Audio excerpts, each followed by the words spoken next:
sila magpaabot. Hapit ang mag 10 minutes din. First itawagan na akong pasahero, cancel akong tawag. Next na akong tawag sa pasahero guys,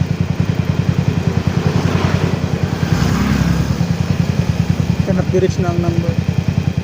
Anong nagbook-bookan din sila nung hindi sila hospital sa rider. Hindi na rin nagpaabot bro.